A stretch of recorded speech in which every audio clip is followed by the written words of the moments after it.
अवधूत चिंतन श्री गुरुदेव दत्त. श्री स्वामी समर्थ महाराज की जय. या कलियुगात जर कोणी मानवाला जीवनाचा खरा अर्थ शिकवला असेल तर ते आहेत परब्रह्म अवतार श्री गुरुदेव दत्त. गुरुदेव दत्त दिगंबर स्वरूपात, हातात भिक्षापात्र आणि त्यांच्यासोबत एक गाय आणि 4 श्वान असे दृश्य अनेकांनी पाहिले आहे. आज आपण ऐकणार आहोत या गाय आणि श्वानाच्या मागील अतिशय गूढ आणि जीवन बदलणारी कथा. एकदा गुरुदेव दत्तात्रय घनदाट जंगलातून भ्रमर करत होते. त्यांच्या पावलांचा आवाजही शांत होता. मुखावर विलक्षण तेज आणि डोळ्यात अपार करुणा. त्यांच्या मागे एक गाय शांतपणे चालली होती आणि तिच्या भोवती 4 श्वान फिरत होते. गाय कधी थांबे तर श्वानही थांबत. गुरुदेव जिथे बसतील तिथेच ते सर्व प्राणी शांतपणे बसत. गावातील लोक हे दृश्य पाहून आश्चर्यचकित झाले. काही जण म्हणाले, हे कसे संन्यासी आहेत ज्यांच्यासोबत गाय आणि कुत्रे असतात. काही जण हसले तर काही जण नतमस्तक झाले.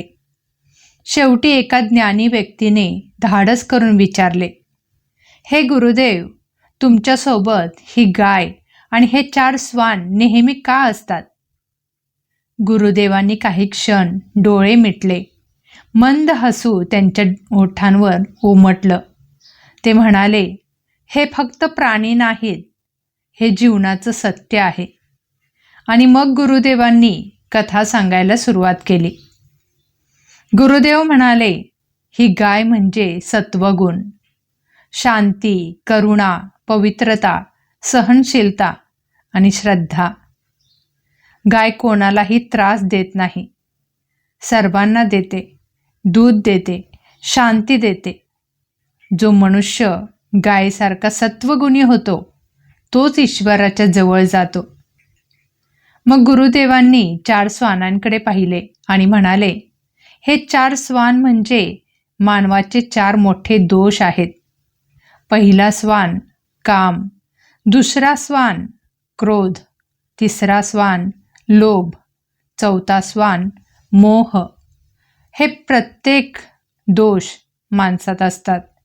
कोणी श्रीमंत असो वा गरीब, राजा असो वा भिकारी. गुरुदेव पुढे म्हणाले, माणूस अनेकदा या दोषांपासून पळतो, पण पळून काही मिळत नाही. हे श्वान पळवून लावता येत नाहीत, त्यांना वश करावं लागतं. गुरुदेवांनी श्वानाच्या डोक्यावर हात ठेवला. क्षणात ते शांत झाले. गुरुदेव म्हणाले, जो मनुष्य कामावर संयम ठेवतो, क्रोधाला शांतीने जिंकतो, लोभाला दानाने हरवतो आणि मोहाला ज्ञानाने तोडतो, तोच खरा साधक होय.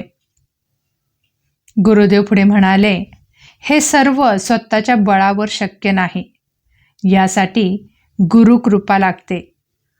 गुरुशिवाय अज्ञान दूर होत नाही आणि दोष सुटत नाहीत. गुरुदेव थोडा वेळ थांबले आणि म्हणाले, मी शिष्यांची परीक्षा घेतो. कधी अपमान देतो, कधी दुर्लक्ष करतो, कधी कठोर शब्द बोलतो, पण जो टिकून राहतो त्याच्यावर मी कृपा करतो. ही कथा ऐकून लोकांचे डोळे पाणावले. ते म्हणाले, हे गुरुदेव, आम्हाला शरण घ्या. गुरुदेव हसले आणि म्हणाले, मी कुणाला दूर करत नाही, फक्त श्रद्धा हवी. गुरुदेव दत्त आजही जिवंत आहेत. या कथेतून आपल्याला हा संदेश मिळतो की गुरुदेव दत्त अजूनही जिवंत आहेत.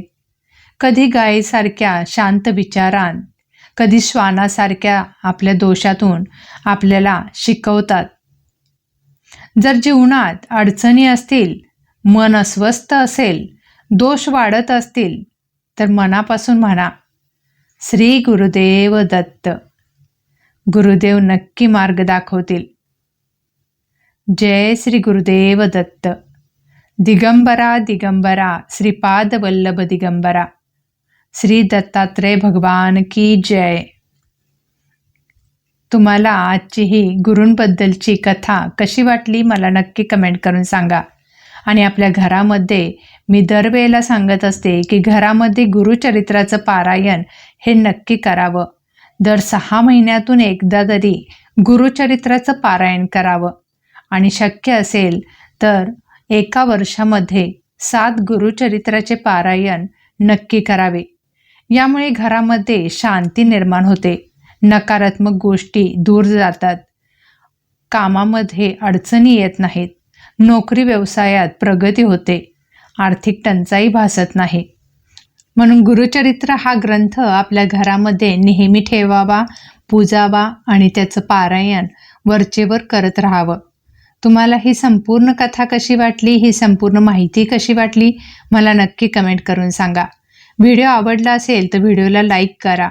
कमेंटमध्ये श्री स्वामी समर्थ आणि श्री गुरुदेव दत्त लिहायला विसरू नका. तुम्ही जर आपल्या स्वामी लीला चॅनलवरती नवीन असाल तर नक्कीच आपल्या चॅनलला सबस्क्राईब करा. सेवा करा आणि सेवेकरी व्हा. श्री स्वामी समर्थ. जय जय स्वामी समर्थ.